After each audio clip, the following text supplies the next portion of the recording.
Thanks. My name is John Scott, and I am an alcoholic. I've been sober by the grace of God, Program of Action and Alcoholics Anonymous, and sponsorship since December 19th, 1982, and for that I'm awful grateful. I got a gadget up here. I've been trying to figure out how to run it. It worked really good until now. So I got it set for 2.5 hours, and that way I give the new folks a little bit of hope. I am very pleased and honored to be here. I want to thank the committee for inviting Cindy and I to come and visit with you folks. We've we really worked at messing our lives up for a long time, and now we kind of get to thank AA and Al-Anon for sticking us together and not letting me leave when I knew I needed to. And because of that, we've been married for a little over 30 or 46 years now, and it's not my fault. I just want you to know that. How many alcoholics are here? Could I see? How many new people that's like less than 6 months? Okay.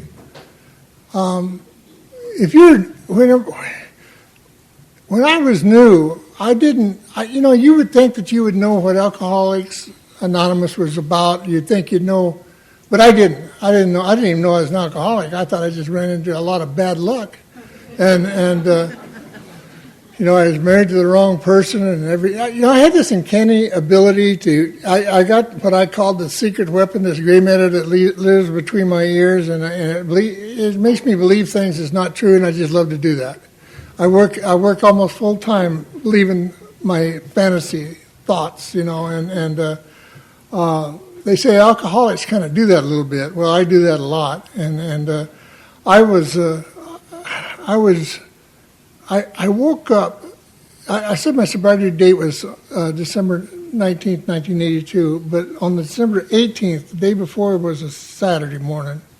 And I woke up like a lot of alcoholics wake up and just, you gotta try to figure out where you've been for the last 2 or 3 weeks, and it just causes all kinds of torque in your life, and you got to ask people about what you did, but you got to ask them in such a way that they don't know that you don't know, and that really causes friction, and you don't want to ask her because she always exaggerates, and I found myself remembering that there was a really good friend of mine. We lived out in the country. I ran a feedlot and a farming operation out in Billings, Montana.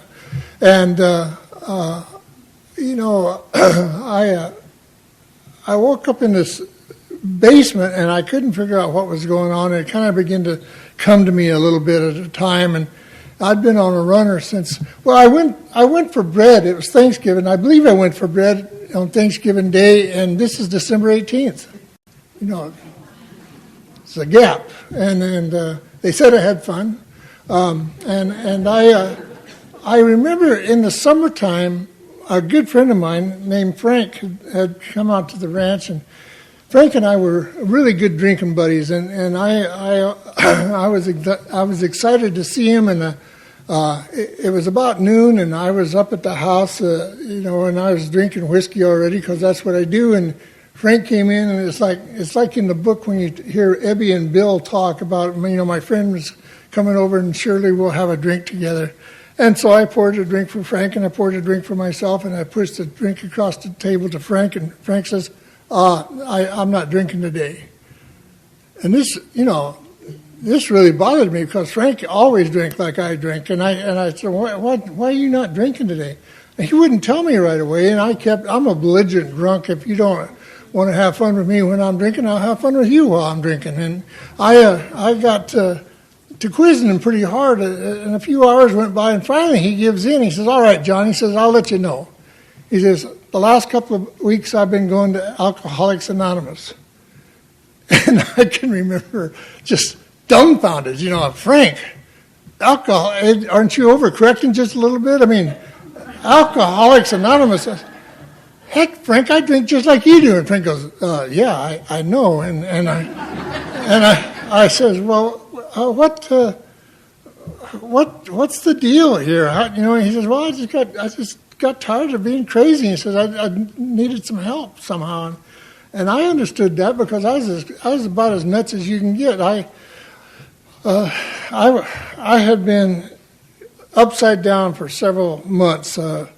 I didn't like Cindy's boyfriend. I think that was the biggest problem that I had, and I didn't like what was going on, and I got goofy as you can get. I got to where I was packing a gun around all the time, and I was talking about killing myself or killing somebody else, and I'm not proud of that at all. But that's what happened to me. And so I'm sitting here talking to Frank, and I asked Frank, I said, well, do you think I'm an alcoholic? And Frank says, we don't ever tell somebody that they're alcoholic. He says, that's just not what we do. But however, he says, in your case, I think I'll make an exception. He says, I think you're just as nuts as you can get, and it'll probably help. And I said, well, when's the next meeting? He says, well, he says, there's a meeting tonight. And I says, are you going? He says, well, I am now. And I said, well, would you take me? And he says, no, I won't take you. And I asked him why not. And he said, well, it's because Alcoholics Anonymous is for people who quit drinking, and you're still drinking, obviously. He says, but go ahead. Drink as much as you want. And, boy, I can remember that next morning waking up thinking, oh, gee, this drinking is getting way out of control. I mean, I almost went to A&A last night, for crying out loud. And so for the next 6 months, I got no flashy story. Just the next 6 months, I just died one day at a time. Just died one day at a time. Today is just a little bit worse than yesterday, and tomorrow is going to be a little bit worse than today. I just died one day at a time. And we would have these fights. I would load her stuff up in glad bags and take it into town and drop it off at her mother's house. I sponsored the guy who lived across the street a few years later, and he says, you kept us entertained all summer.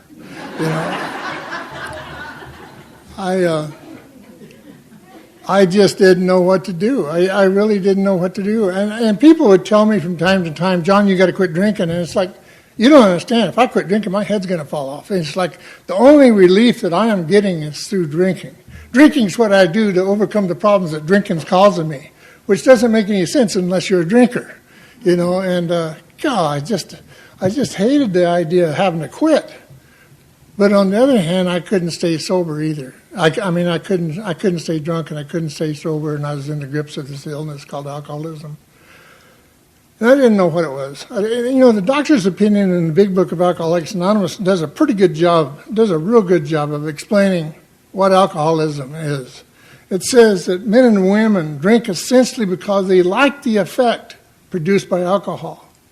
That illusion that we receive it allows me to change the way I perceive reality, in a sense. And so I could understand that. It says that we have a problem here. We have an allergic reaction when we take a drink of alcohol that causes a physical craving. And so when I take a drink of alcohol, it sets into motion a craving for alcohol, for more alcohol. And finally, when I run out of money or I get thrown in jail or whatever happens to me when I finally quit, then there's a little guy in the back of my head that starts tightening the spring that all I seem to be able to think about is drinking, even though I'm not going to drink ever again. I quit drinking every day for years. I would drive home. We lived about 35 miles from town, and I would drive home late at night drinking whiskey. I'd screw the cap on and I'd throw it out the window because I have quit forever. And then the next morning, I'd wake up and I get to thinking and I go, forever is a long time. But I'll tell you what I'm going to do. And this is me talking to me. I'll tell you what I'm going to do. I'm going to stop for a year. If I stop for a year, that proves to everybody that I'm not an alcoholic. And about another hour goes by, and I say, a year is a long time. Finally, I get it down to where, screw it. why would I do this to myself? And I'd get in my car or my pickup and I'd drive down the road where I threw that bottle out the night before, and it was amazing how few times it ever broke, And I'd drink, if it was broke, I'd just drive on down the road, go to town and pick up parts. That was my job, picking up parts. I went to the bar and I stayed there until it closed at 2 o'clock because the bar is closed in Montana at 2 o'clock. And so anyway, that's just kind of how my drinking went that last 6 or 8 months. Just crazy as a loon, just drinking as much as I could. And every once in a while, I'd get something going on. I remember one day, Jimmy Swaggart was on TV. I don't know if you guys know Jimmy Swaggart, but he was on TV one night, or one morning. It was a Sunday morning. I hated Sunday mornings. He put on Willie Nelson and, Johnny Cash, and Sunday mornings coming down and just try, 'cause she'd be gone. She's at her mom's house. And just feel so sorry for myself. Just kind of, at first it's almost comfortable. It just kind of washes over you, not self-pity. It's like, you've been screwed over all your life. This is true. And then I'd cry because I found out how true it really was. And I just insane stuff like that all the time. And little by little, I just get further and further away from reality. And so this morning, this guy, that basement that I woke up in, his name was Johnny, and Johnny was kind of like one of my last friends. And I told Johnny when I figured out where I was, I says, let's go see Frank. Frank's been going to that A&A stuff, and let's see what he has to say. And so we got in the car and we drove over there to Frank's feed store, and Frank was just excited to see us. He was excited. He had he brought the 20 questions, the 20 questions that only Al-Anons can pass. Take the test. You can't, alcoholic. I cheated as much as I could, and I still got, if you get one wrong, they say you might be. If you get 2 wrong, you really probably are. And 3, you're just screwed. I got like 16 wrong, and I cheated, So I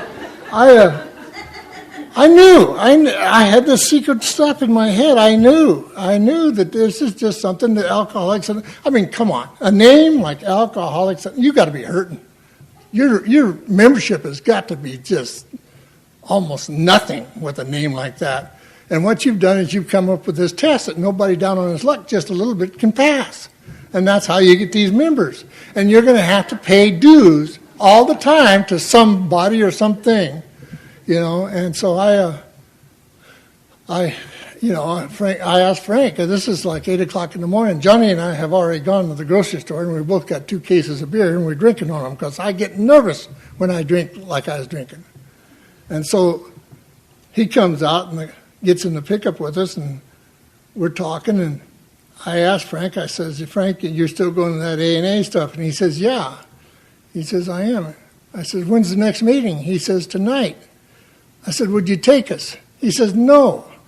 I says, Frank, what do I have to do to get into AA? He says, we don't drink in AA. You need to quit drinking. When you quit drinking, I'll take you to a meeting. He says, fact is, he says, why don't you not drink all you want to today, and tomorrow morning, when you get up, don't drink no more, and I'll take you to a meeting tomorrow night. Well, it's Saturday. You don't want to quit on a weekend for crying out loud. So I ended up, okay, I can do that. So we went to this place, a keg bar. I drank at 1 or 2 places. I drank at a place that was pretty nice called the Northern Hotel, and I drank at a dive called the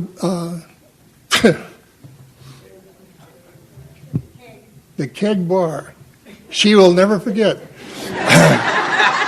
The Keg Bar. And, so I remember I sat there all that day. I sat over in the corner and I cried most of the time because I was alone and lonely. And one of you would come by and ask me how I was doing or something, and I want to fight you. And then you'd leave, and then I'm over here crying because I'm alone and lonely. You really don't want to miss out on how much fun I was having that last day I was drinking, And the next day, I ended up going to my first meeting of Alcoholics Anonymous. And my first sponsor, his name was Johnny, was an auctioneer.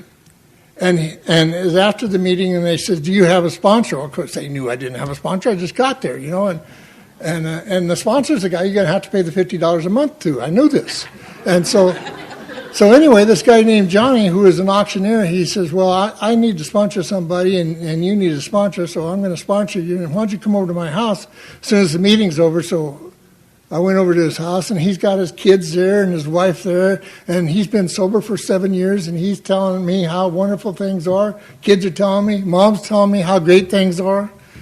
And the next day, we had another meeting, and I went into town, and I sat down, and I visited with Johnny a little bit, and Johnny was telling me the right things to do, and about and then that night after the meeting, we'd go over to his house, and he'd tell me about how good things were and all that kind of stuff.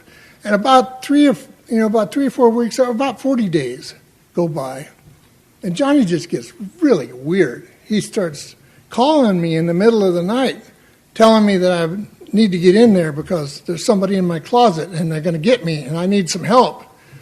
And I was new, but I wasn't stupid. I'm going, "Well, Johnny, I don't think I can come in tonight," And then the next night he'd call me up and he'd say, he says, "I'm going to quit that group. I'm going to start a new group, and I'm going to get a GSR, and I want you to be the GSR, and somebody else is going to be the secretary," and all this other stuff, And he don't like what's going on.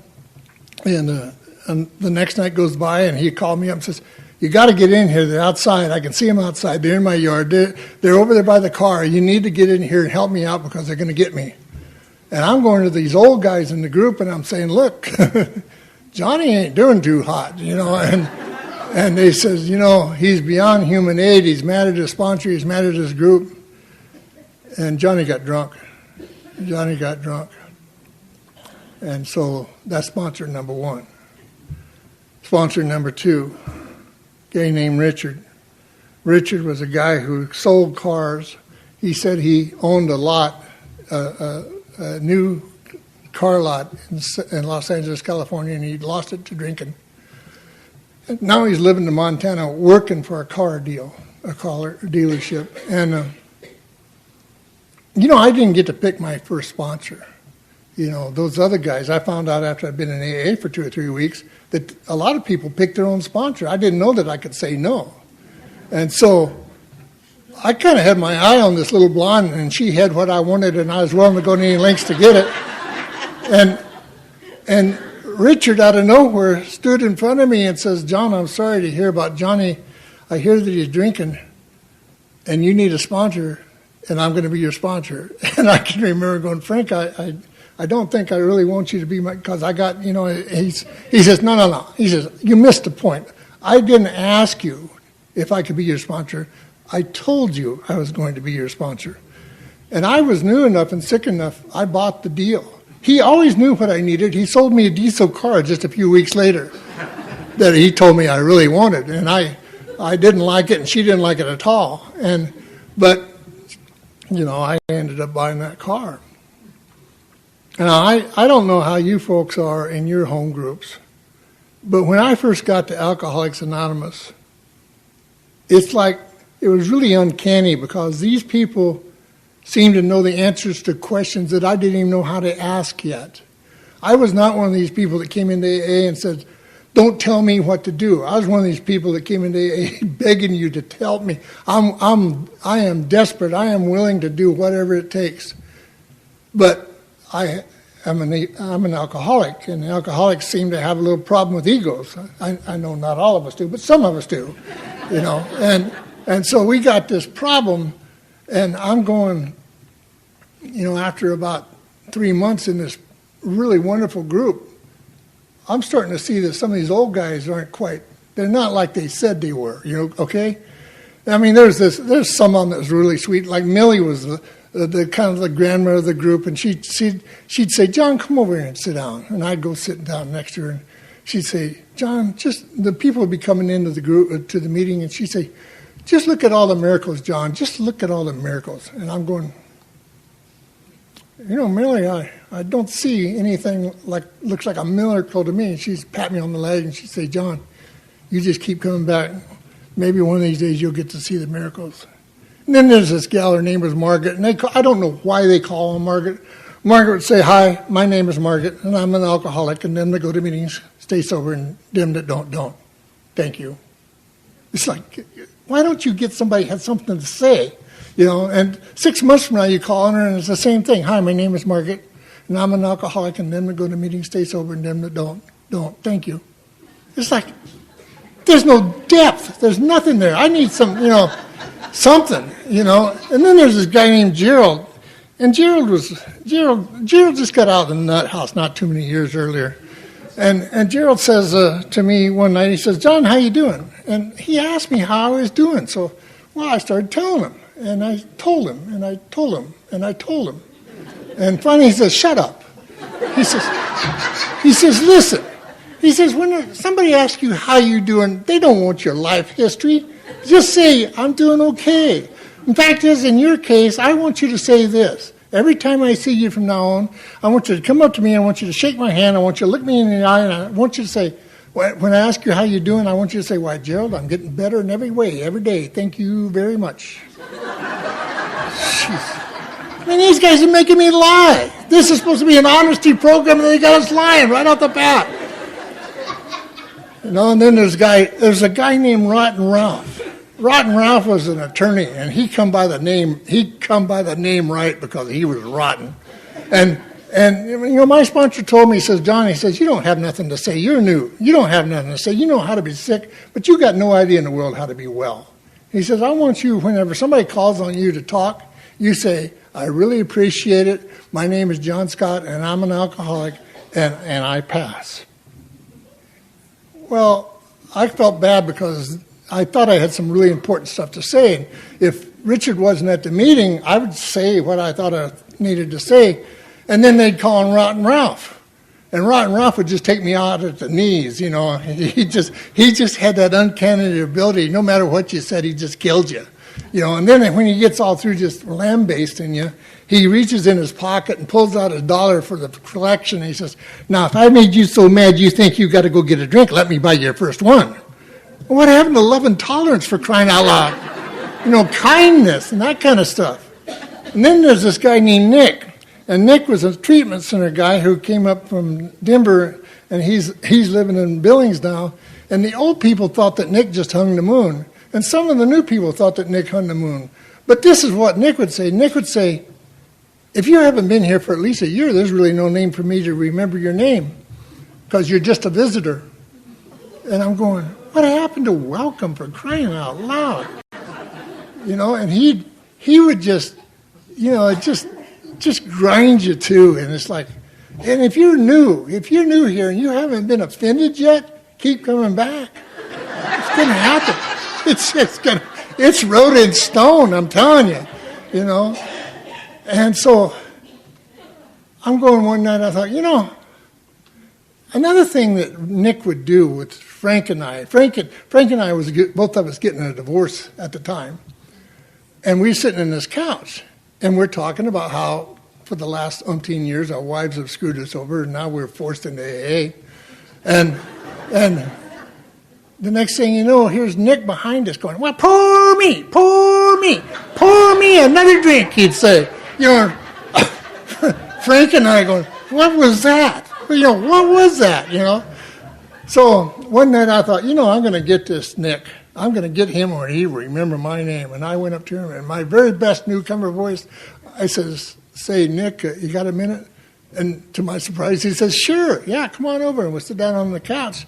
So we're sitting on the couch, and he says, what's up? And I started telling him about how Cindy's been jacking me around for the last 13 years of my life. Gave her the best years of my life, And she's sitting there trying to run me off and all this kind of stuff. And he says, would you just shut up? He says, listen, I want to know what you're doing about your alcoholism. I couldn't care less about your relationship with her.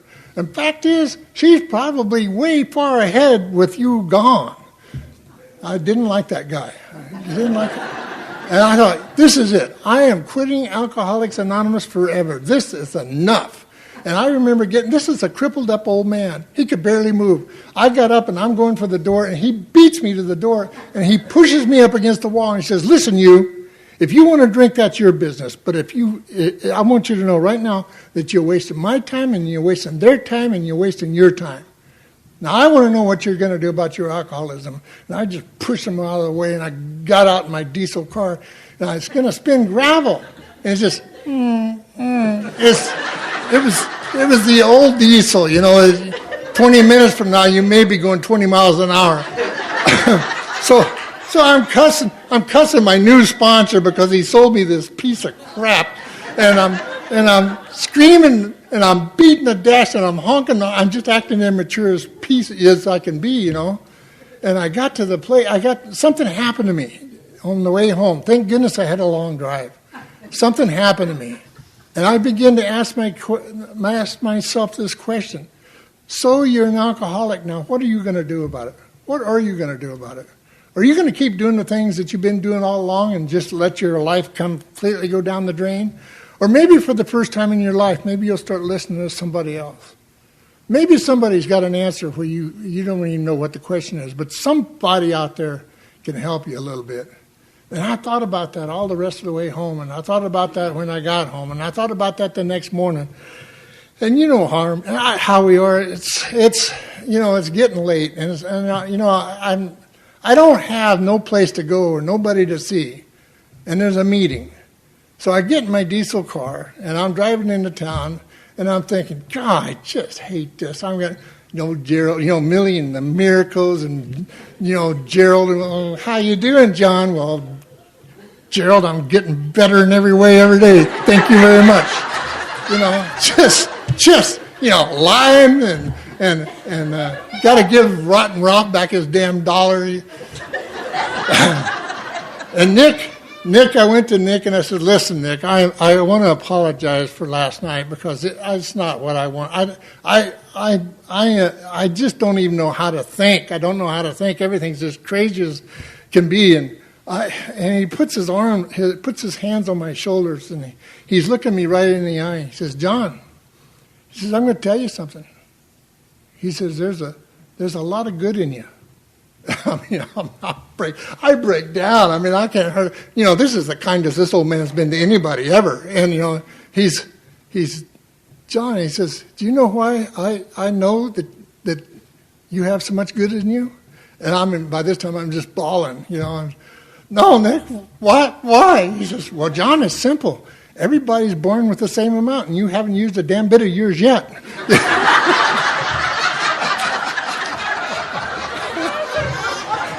They just never let up. They just never let up. Just grind you down. Something that occurred to me here just a couple of weeks ago. This is how slow I am. Something that occurred to me. Every single person that I just talked about, every single one died sober.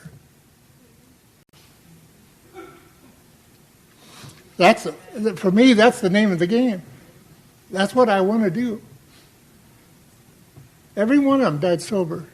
And they did it just because they understood the nature of the illness of alcoholism.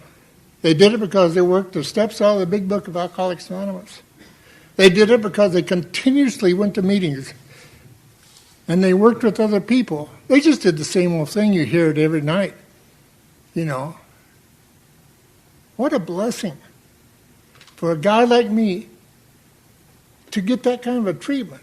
If they'd have patted me on the back, it would have killed me. Because you go to pat me on the back, I get to thinking I got it. And I'm cool and I'm slick and I'm hip and I can work you. And these guys work me. Thank God. So Richard pointed me, Richard continued to be my sponsor until he died. And he pointed me to those steps in the big book. And he put me in the middle of a doctor's opinion where it talks about the allergy coupled with the mental obsession. And if you're new here tonight and you don't understand, I'm allergic to apples, bananas, cherries, and avocados. By the way, thanks for the fruit basket.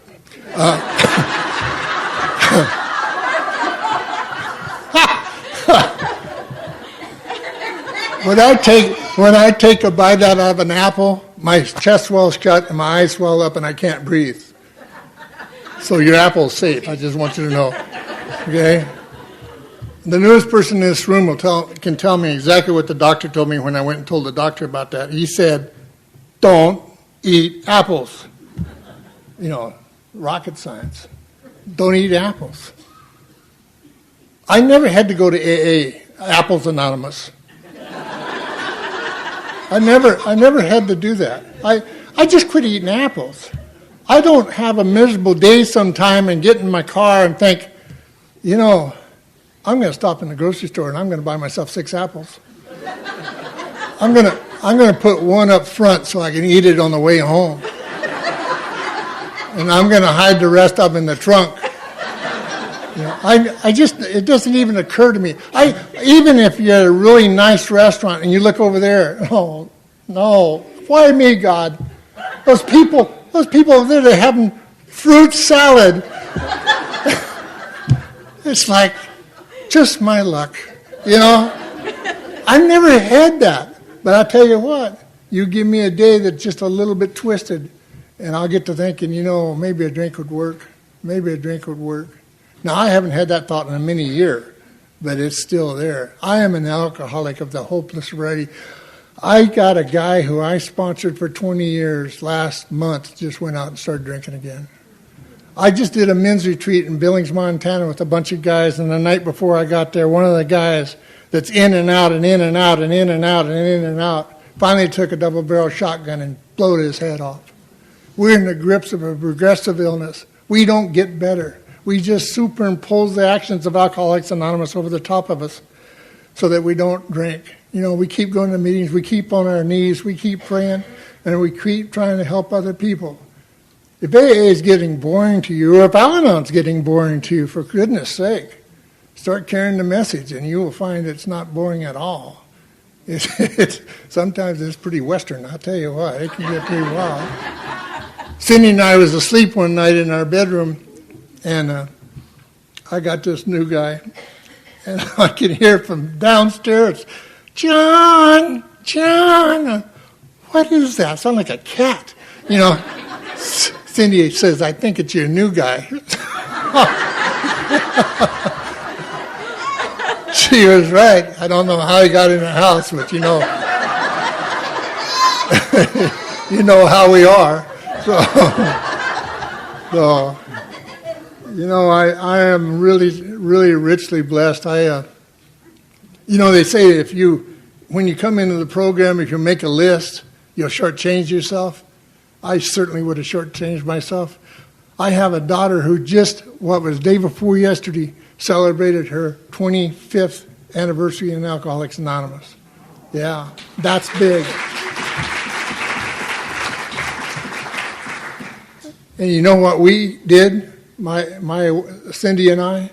We stayed out of her way. I mean, it's hard, but we did. We stayed out of her way. I'd like to say it's because of Alcoholics Anonymous, but it could be a little bit of Al-Anon in there, I think. Yeah. So, I got to tell you this. I shouldn't tell you this. I would never say this. I would never say this. But I was having trouble getting into my meetings because I got sober, and Cindy started standing in the doorway saying, you don't need to go to Alcoholics Anonymous. You need to think a little bit more about the family. You need to start thinking about taking care of business. You need to start thinking about the kids and all this kind of stuff. And she'd literally block me in the doorway and trying to keep me from going to a meeting of Alcoholics Anonymous. And she's not very big, as you'll see, and I just kind of pick her up and move her over here. And I go into the meeting, and I told my sponsor about it. And this is what he said. Now, he said this. I would never say this. He said, you know, she's sicker than we are. And I said, how do you figure? He says, well, look, you guys have been married for 13 years, and the last 3 or 4 years you've been trying to kill each other, right? Well, yeah. And he says, you've been doing it, but you've had some sedative. You've been able to drink all along. She's done it cold sober. And he says, now, don't go tell her that. Don't tell her that. Of course, I got in my diesel car, you know, I went right back out, hey, guess what Richard just said? But little by little, we began to be members of the Fellowship of Alcoholics Anonymous and Al-Anon, and our lives changed, and it really changed to the good. And it comes so weird the way it happens, because I got this mind that knows how it should be. I live with expectations, and they just kill me. If I can get to a place where I quit having expectations, my life is going to be a lot better. But I would sit there and I would think about how things should be. And Richard got to ask me, he says, well, how's your relationship with your wife going? Well, he'd been talking to Frank, and Frank was getting a divorce, and he knew I was getting a divorce. And I told him, I'm getting a divorce. He says, now let me get this straight. You're the one that's getting a divorce and not her? And I says, yeah, I'm getting a divorce. She's crazy as a loon. He says, oh, I'm sure she's crazy as a loon. Anybody be married to you for 13 years got to be plumb out of her mind. He says, but let's do something. Let's start treating her a little different. From now on, don't you ever tear her down. You only build her up. And I don't care whether it's in public or in private. You always build her up. You never tear her down. You don't tell her when she's wrong. And I said, well, who's going to tell her? He says, I don't know, but it ain't going to be you, all right? And he says, I want you to start showing her that you love her. And I don't like her. At this point, I don't even like her. She don't like me. I don't like her. And he's just like Gerald. He's got me lying, and he says, I want you to start telling her that you love her. But she knows that you're a liar, and I know that you're a liar. And one of these days, if you keep coming back, you're going to figure out you're a liar. He says, I want you to do things. For you just to say that you love her doesn't count. You need to start cleaning up after yourself. He says, if you take a shower, put the towels away, wipe the tub out, take your dirty clothes, put them in the laundry. You can do the laundry. You know that you can do the laundry? And he says, and you can do the dishes. And every once in a while, you can take her out to eat. And I'm going, you got to be out of your stinking mind. I'm not going to do any of that. What the heck's this is about my drinking, not about my marriage. And he says, listen, if you do it, and you do it right, it'll drive her crazy. All right, I'll do it. And he was right. I was doing my my 4-step inventory. I had it in my pocket on a matchbook in the back of the cover. Well, I didn't want it to fall into the wrong hands. And so anyway, one of these nights that Cindy's at the door trying to block me from going to a meeting of Alcoholics Anonymous, she'd been working on my inventory. And she had a list of things that she had been wanting to talk to me for some time about. And I'm listening to it, and it's, when she gets all done, I pulled out my inventory. And I said, well, you left a few things out. And I started talking about this and that. And you could just see her eyes roll back in her head. And she walks off. And I'm going, yes. Alcoholics Anonymous are working for me now. Oh, it's good. It was just great. And I'm going, why didn't I do this kind of stuff earlier? It's like, because of my ego. I just don't want to do that kind of stuff. I don't know why I do that kind of stuff. And it doesn't serve me well. And so I kept going to AA pretty quick. She starts going to Al-Anon. And then next thing you know, we got a fellowship around us. We got people around us that we just love and adore. And they love and adore us. And it's like it says that, working with others will work when all other activities fail. And so we've been really blessed. We get to work with a lot of people. And it's not always wonderful because there's a lot of people that you work with that you find, that they just don't want to do the deal. But that's okay because every once in a while you'll get one or two that'll want to do the deal.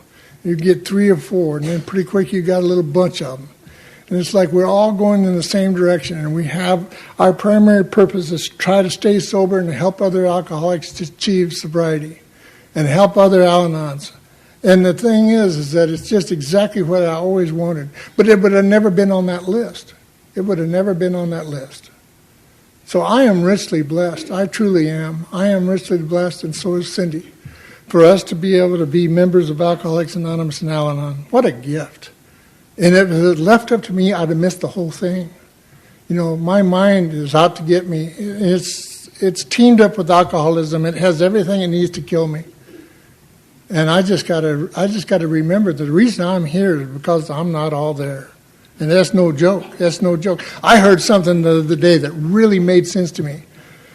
And if I say it right, I hope, it says humiliation is the shortcut to humility. And I think that's really true. I said, you get really humiliated, like I was in the early days of Alcoholics Anonymous. You begin to have a little humility. I heard another thing from a lady in AA the other day say this. She said, there's only two types of alcoholics. There's the type who are humble, and there's the type that are about to be humble. So, you know, Millie was right. I got to stick around long enough to see the miracles in AA and Al-Anon, and I'm looking at a herd of them tonight.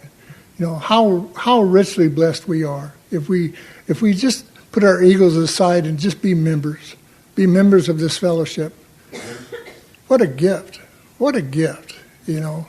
And if you're a new alcoholic, I went to one of those secret meetings. You know, I don't know if you guys got secret meetings here, but when I was new, the old guys would go to secret meetings. You know, at least I thought that's what they were doing, because they was getting stuff and I wasn't getting it.